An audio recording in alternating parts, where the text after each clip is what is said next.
Welcome back to the program. So real briefly, I put up the Elon Musk video with Joe Rogan, 20 minutes or so of it, because I wanted you to hear for yourselves how deep the grift goes. I mean, these quote-unquote non-government organizations may say they're non-government, but they are 100% funded, operated, and lobbied by the federal government. Okay, so there's no distance of an NGO to the federal government. That's one lie that they put out there. But the other thing is it's the grift. It's been going on for 75, 80 years, and no one has been able to talk about it. No one's been able to decipher it. You know, every year, Rand Paul and some of these others, Thomas Massey, they come up with these things every year, and they talk about all the spending and wasteful spending, and they highlight the most egregious kind, but nothing ever happens from there. Now, different story. Things are definitely happening. But what's interesting is that Congress then takes the money, they pass whatever it is, whatever bill it is, whatever money it is, and then they give it to these quote-unquote NGOs. Then the NGOs then go and find the illegal aliens, and they bring them into the country. So we're paying with our own taxpayer dollars to be infiltrated. That's right.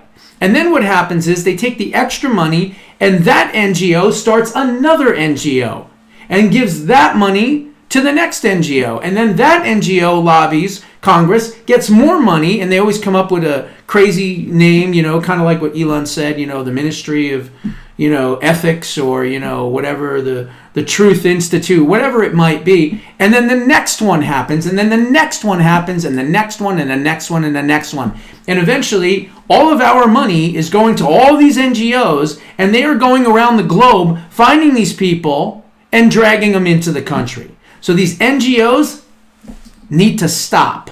They need to stop immediately, and hopefully they will. Now, we all saw the State of the Union address or address to Congress, whatever it is, right? It's not a State of the Union address with President Trump. It's never going to be an address to Congress, right? It's never going to be like that. It's always going to be what? It's going to be a rally. That's what he is. That's what he does. He goes there, he gets in front of the mic, and he tells you every great thing that he's ever done, which is, again, all of his accomplishments in 45 days, and rightfully so. But the most powerful part, honestly, was the part when he went through some of this ridiculous spending. That was a really smart thing to do, because there's a lot of Americans that don't pay attention, that don't watch politics like we do, are not engaged in the process on a daily basis, and they just tuned in just to say what's going on. They see President Trump talking about all these crazy things that they're spending money on, and then they hear that there's 200-year-olds, still getting paychecks, and the American people are going, what the hell? They're shocked, and they should be. So that was the best part. And by the way, whatever the left's tactics were, they didn't work anyway. Obviously, they threw out the demonic werewolf, Al Green, but the bottom line is, 76% of people that watched it enjoyed what President Trump was saying. They agreed with him. Only 23% didn't, and that's the political class that we don't care about anyway. So again, it was a smashing success. Why? Because it was a rally. That's why. And what do we love? We love a Trump rally. You see, that's what we understand that the majority of America does not. They only saw it probably one other time. And that was in his acceptance speech at the RNC, which again was the longest acceptance speech. Well, this was the longest address to Congress. Why? Because it was a rally. That's why. And that's good, because the American people get to see that. And there's no filter. There's no CNN. There's no MSLSD or ABC or NBC. No. It is straight and right to the people. And when it's straight and right to the people, and the prostitutes can't get in the way of it, the American people like what they're hearing and seeing. But let's face it, who stole the show? Definitely this young black patriot, this little kid that has suffered tremendously. 13 operations on his brain, this poor kid. His name is DJ. And obviously, great parents, you can tell. He's well-mannered, he's a patriot, he's a good kid. They made him the honorary police officer, and then they made him an honorary, I think, co-director or something like that of the Secret Service. But he kind of stole the show. He really did. He was there. He gave the other young kid a hug when he got into West Point. But look, the Democrats are who they are. Did they clap for this kid? No. He had 5 months to live. Did they clap? No. Because why? Because Trump brought him. I mean, they're so immature and they're so childish. It's ridiculous. When the parents that lost loved ones from illegal alien crime, did they stand up? This is not partisan. This is human nature. You should care for your fellow Americans, regardless of what stripe or what type of party they belong to. But they didn't even do that. So you know what? The American people got an opportunity to see exactly who the Democrats are. And as I have said, as way back as 2019, I have called them and their tactics terroristic in nature. I mean, what would you call a group of people or a party that murders babies on the day they're born or before they're born? I would say that's pretty much a terrorist, would you not? What would you call a party that wants to disarm everybody and then drag people from other countries to come into the country to kill your fellow Americans? I would assume you would say, as I would, that they're terrorists. And that's why I have said for the longest time that I do not see a difference between an actual terrorist organization and the modern day version of the party. I just don't. Correct me if I'm wrong, but I'm not. And so it's not a label that I'm giving. It's a label that they're earning based on their ideology, based on their actions or inactions in many cases. And so therefore, that's who they are. Okay? But let's get back to this young patriot, this young kid. So here you are. This is DJ. And here is what little DJ has to say. The craziest part, because my mom bathed me and my brothers all together, and out of nowhere I locked up, and then my dad was calling my name, and I started going to the slow thing, and he said, "Stop playing with me," and I started to act, I ain't gonna lie, I started to act slow, and then as soon as he said that, we was speeding all the way, running lights, going to the hospital, and then next thing you know, I was seizing on the table. They said, "No, we gonna have to go in his brain tonight." Ever since then, I had 13 brain surgeries, and that's how many times my personality has changed. And that's something that you don't hear from a terminally ill child. They had 5 months to live. I'm gonna keep on going until my gas tanks run out. And that's when God calls you home. You never know when God's gonna call you home. I wouldn't be here if it wasn't for my dad. I know he's pretty proud of me, and I'm pretty proud of him too. And I'd like to thank President Trump, because if it wasn't for him, I wouldn't be here today. Unreal. What you wanna know And there's another video of him, and he's very wise beyond his years. You know, obviously, when you deal with something so traumatic like that, it ages you considerably, especially when you're young. And he said that he's a, quote, 50-year-old man trapped in a 13-year-old body. And so all I can say is I just hope and pray, and my prayers are with him, that he's able to live a long, fruitful, and healthy life. Amen. So, good kid, real good kid. The way he treated, the gentleman, the younger kid who got into West Point, gave him a big hug. You could tell, good parents on this one. So anyway, let's talk about some of these cuts and DOGE and everything else. We're finding out a lot of stuff. And as we're finding out this stuff, the left is going crazy, number one. Number two, they're not talking about what we're finding. They're just talking about how we're doing it. And yes, we are taking a chainsaw to the federal bureaucracy, and that's exactly what we should be doing. As Elon pointed out, he's not a threat to the democracy, which again, I hate that word because it doesn't exist. He's a threat to the bureaucracy, and he should be, okay? But here's the thing. There are now other ways to get around the Supreme Court and these left-wing radical extremist judges that are probably getting money from some of these NGOs and some of these government agencies, which is why they are overstepping their boundaries and trying to stop President Trump, which of course they can't do because it'll be appealed and it'll be reversed at the next level and everything else anyway.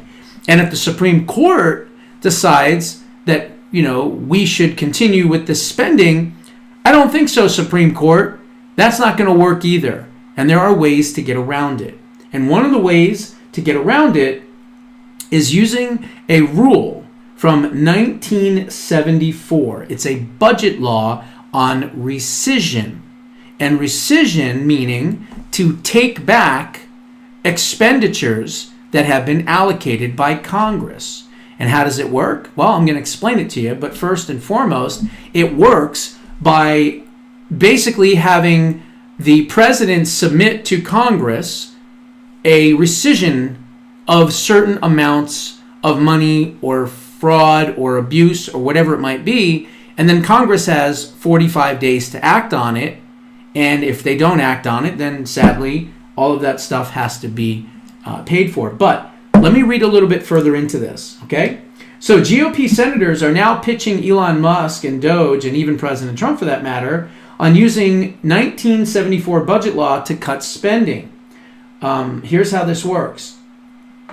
Senate Republicans called on the Trump administration on Wednesday to use the formal rescissions process to claw back money already appropriated by Congress that the Department of Government Efficiency has identified as wasteful. So let me stop right there. So we know that there's been billions upon billions upon billions of dollars of waste, fraud, and abuse. And you can just throw anything out there. Sesame Street in Iraq, whatever. Transgender surgeries in Mozambique, whatever it might be. We know that it doesn't help taxpayers. We know that we're paying for it, and we know that it doesn't help the United States of America. So we can categorize that as wasteful spending. So what they can do is they can submit that in their report, and then they can ask for the president to send a rescission so that they can claw back that money. Okay? Does that make any sense? It will in here in a second. It's also a way to avoid legal setbacks that have befallen this White House in its push to freeze agency budgets and programs, including foreign aid accounts. So, for instance, today, the Supreme Court said that part of the spending cuts that they found at USAID need to be put back. And I say, I don't think so, Supreme Court. We're not going to listen to you. You know why? Because Joe Biden set the precedent already that said we will obey things that we like and disobey things that we don't like. And guess what? The Supreme Court never did anything about it. So there is legal precedent now to tell the Supreme Court to go shove it. And what we're going to do instead is we're going to ignore you, and we're going to cut what we're going to cut, and we're going to fire who we're going to fire, and you're not going to say anything about it, Supreme Court. What do you think of that? So let's see. One day after President Donald Trump singled out small dollar examples of waste in his joint address to Congress, the de facto leader of the DOGE effort, Elon Musk, came to the Capitol to soothe concerns over how some of the cuts have been implemented. Many lawmakers have expressed alarm at the wholesale gutting of agencies and the firing of thousands of federal employees. Well, too bad, okay? Too bad. As I said, there's already precedent to fire anyone in the government. I don't care who you are. No judge can step in and say, you can't be fired, okay? That's a fact. Why is it a fact? Well, just ask Stephen Miller, Sean Spicer, and yes, Joe Biden. Why? Because Joe Biden fired Sean Spicer with 2 months left to go, where he was on some type of board of directors or whatever. Stephen Miller was smart enough to take the lawsuit, knowing he was going to lose the lawsuit on purpose to do what?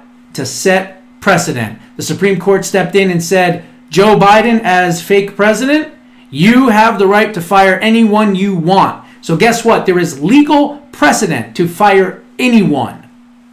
Next. So let's see. It says, hoping to regain some of their power of the purse, senators asked Elon Musk at a private lunch to have the White House submit a rescissions package for congressional approval for any funding that it deems fraudulent or wasteful. Congress would then have 45 days to approve that request, or else, sadly, the money must be spent and appropriated once the clock would run out. What we have to do as Republicans is capture their work product, put it in a bill, and vote on it, Senate Budget Chairman Lindsey Graham told reporters. So the White House, I am urging them to come up with a rescission package. Look, I'm no fan of Lindsey Grahamnesty at all. I can't stand him, and I hope Nancy Mace runs for the Senate eventually and takes him out of the Senate or somebody else more conservative. But right now, as the Budget Committee Chairman, this is brilliance. Graham said that Musk was receptive to the idea and actually had no idea about this rescission process was even available as a tool to cut spending. He was going and jumping up and down and raising his fists in the air in a triumphant gesture, Graham said. So it's time for the White House now to go on offense. We're losing altitude here, and the way that you can regain altitude is to take the work product, get away from the personalities and the drama, take the work product and vote on it. Senator Rand Paul, Republican from Kentucky, said that he asked Elon Musk to consider a rescissions bill of at least $100 billion and perhaps a series of such bills that could ultimately claw back as much as $500 billion of already appropriated funds. He said that such a move also might make those of us who are very skeptical about the reconciliation package adding to the debt, that they might be a little bit more open to it if we were actually going to make the spending cuts real and permanent. Okay? The rescissions process also holds appeal for Republicans because, check it out, it only requires a simple majority. We don't need the 60 vote threshold that we normally would. It's a simple majority vote in the Senate for approval. And it's better than the Impoundment Act. Paul and Graham said that rescission process and potential further clawbacks as part of the separate budget reconciliation process Republicans are undertaking could avoid the messy legal fight over the 1974 budget law that restricts a president's ability to impound or freeze appropriated funds. Trump and his budget director, Russ Vought, have said they regard that law as unconstitutional. Efforts to freeze funding in various agencies have already triggered court challenges. So if we do lose in court, we're bound by it, Graham told reporters after the lunch on Wednesday. You don't need to use the Impoundment Control Act. You have rescission and reconciliation. Take these two tools and use them. Use them. Paul said Wednesday morning Supreme Court's ruling that lifted the administration's hold on roughly $2 billion in foreign aid spending was an indication that the administration wasn't on solidly legal ground.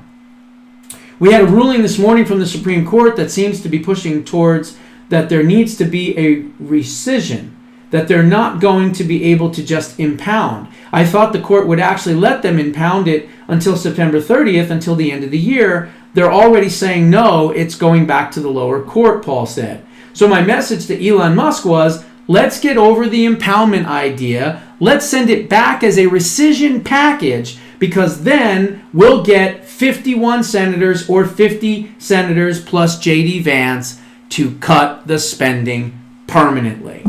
The last time an all-GOP Washington tried to claw back funding with a rescissions bill was in 2018 during Trump's first term. That $15 billion cuts package, vastly smaller than what Paul's talking about now, barely passed the House with a much larger Republican majority, allowing them to lose 19 votes on their side. But it couldn't get through the 51-49 Senate after two Republicans voted with the Democrats to block the measure on a procedural vote. One of those Republicans is sadly still in the Senate, current Appropriations Chair Susan Collins, Republican of Maine. But even that effort, which was specifically authorized under the 1974 law that Congress had passed, viewed as eroding too much of lawmakers' power over the purse, I see this as an institutional issue, Collins said at the time. This time there are 53, baby, that's right. 50. There should be 57 because they stole 4 of them. There's 53 GOP senators now, giving rescission proponents much, much, much more of a cushion. But the cuts under consideration are much, much larger. Paul said that Trump needs to, quote, expend his energy to make this happen, as opposed to in 2018 when it didn't appear that the White House's heart was really into it. We lost that battle then, but I don't think that they tried very hard. I don't think that they came and they even lobbied us. I don't think that they came and they even talked to us, Paul said. Senators also expressed some frustration about being kept in the dark as departments and agencies fire these workers. So let's stop right there. There is a way to cut as much as $500 billion. And we don't have to wait till 2026. We don't have to wait till later on this year or anything like that. We can do it right now. And let this be not a threat to these people, but an annoyance and an intimidation tactic. If you think Collins or Murkowski or any one of these other two-bit scumbag idiots out there are going to get in the way, you're sadly mistaken. Because number one, Elon Musk should be working as the enforcer here and basically telling these senators, if you don't sign on these spending cuts, your careers are over. It's as simple as that. He's got the money, the power, and the clout to put them out. And if they dare even think of voting against it, I will start the largest online campaign of harassment they've ever seen. We will show up at 3 o'clock in the morning in front of your house, legally across the street where it is legal to do so. We will be in your grill constantly. We will be constantly following you. We will be following you everywhere you go. We will find where you are and we will make a scene. We will make your lives miserable if you do not do what we say, which is to cut the federal government. That's what we're going to do.